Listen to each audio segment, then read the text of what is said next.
our channel. Today Bible verse in Tamil.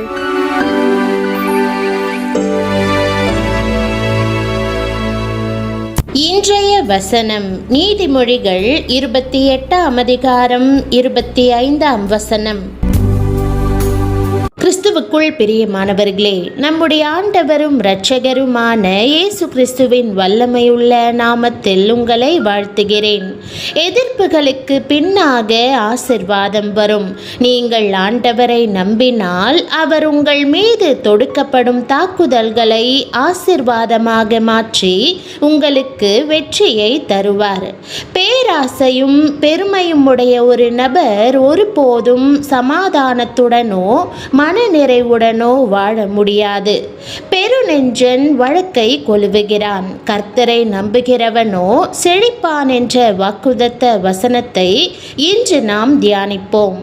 ஆம், பொருளாசையுள்ள மக்கள் சண்டைகளை உண்டாக்குகிறார்கள், பிரச்சனைகளை ஆரம்பிக்கிறார்கள். சில வேளைகளில் நீங்கள் ஏதோ ஒன்றில் சிறந்து விளங்குவதால் கூட இப்படி நடக்கலாம்.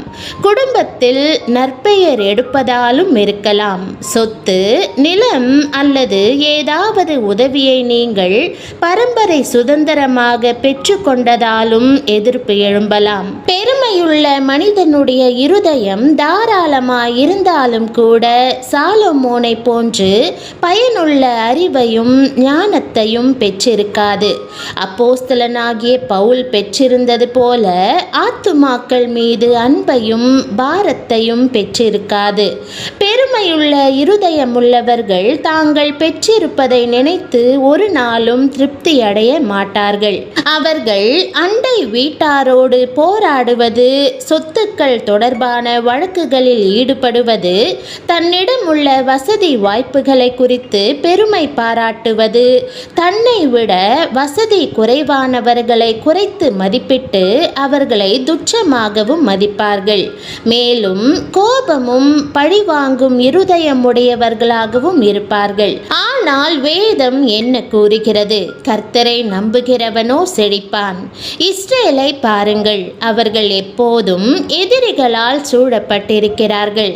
அமலேக்கியர், மீதியானியர், அம்மோனியர் ஆகியோர் எப்போதும், குறிப்பாக இஸ்ரேல் செழிக்கும் போது, எல்லைகள் விரிவாகும் போது அதற்கு விரோதமாய் எழும்பி யுத்தம் பண்ணினார்கள். இன்றும் அதே போன்ற காரியங்களையே பார்க்கிறோம். பாலஸ்தீன், லெபனான், சிரியா, ஈரான் ஆகிய நாடுகளிலிருந்து குழுக்கள் எழும்பி இஸ்ரேலுக்கு தீங்கு செய்ய முயற்சிக்கின்றன. ஆனால் ஆண்டவர் என்ன செய்கிறார்?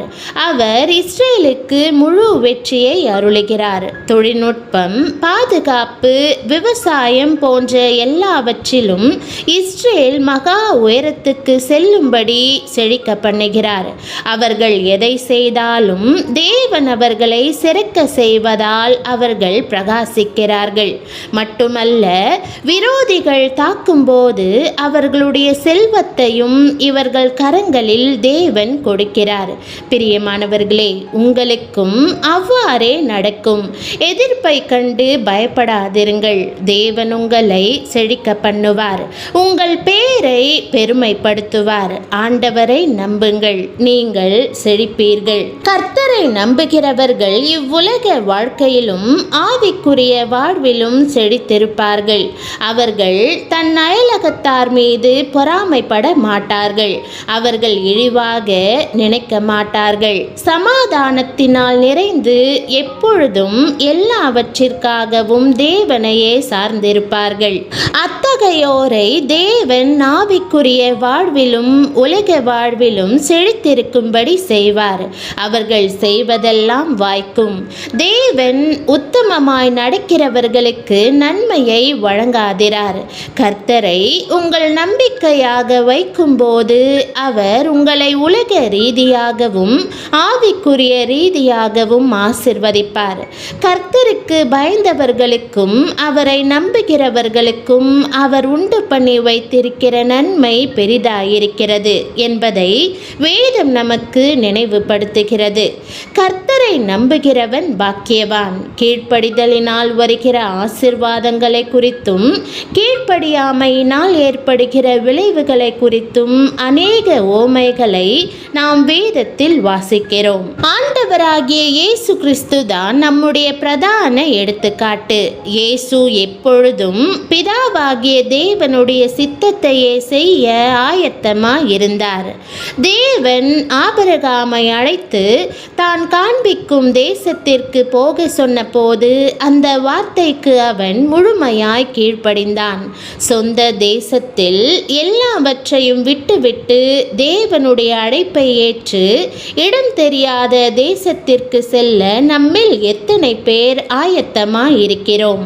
இயேசுவின் தாயாகிய மரியாள் தேவகுமாரனை பெற்றெடுப்பாள் என்று அறிந்தபோது அவள் கன்னியாய் இருந்ததினால் அவளால் அதை நம்ப முடியவில்லை. இப்படிப்பட்ட நிலையில் மரியாளின் நிலை எப்படி இருந்திருக்கும்? தேவதூதன் இந்த காரியத்தை அவளிடம் கூறிய போது அதற்கு மரியாள், இதோ நான் ஆண்டவருக்கு அடிமை, உம்முடைய வார்த்தையின்படி எனக்கு ஆக கடவது என்றாள். அவள் கன்னியாய் இருந்த போதும் தேவ சித்தத்திற்கு தன்னை முழுமையாய் ஒப்பு கொடுத்தாள்.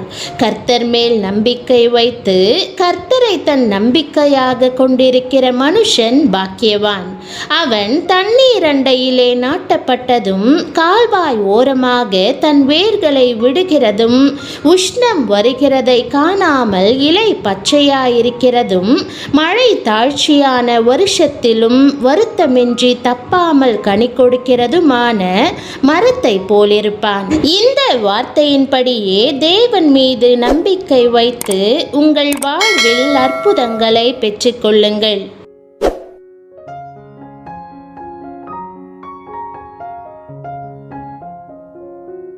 ஜெபம். அன்பின் ஆண்டவரே, கர்த்தரை நம்புகிறவனோ செழிப்பான் என்ற வார்த்தையின்படி நான் உம்மையே நம்புகிறேன்.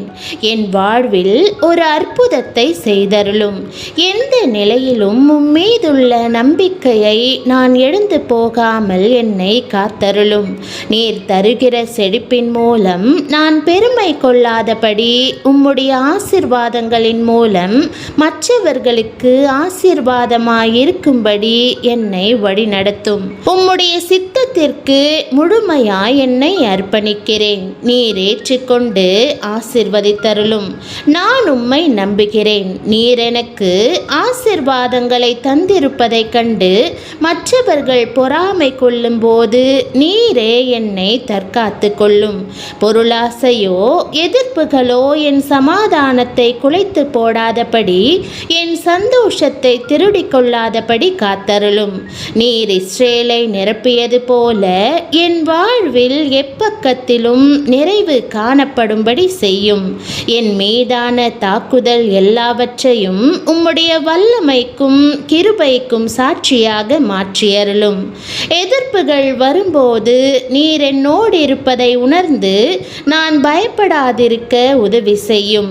உம்முடைய ஞானத்தையும் தெய்வீக பெருக்கத்தையும் நற்பெயரையும் எனக்கு தந்து ஆசீர்வதியும்.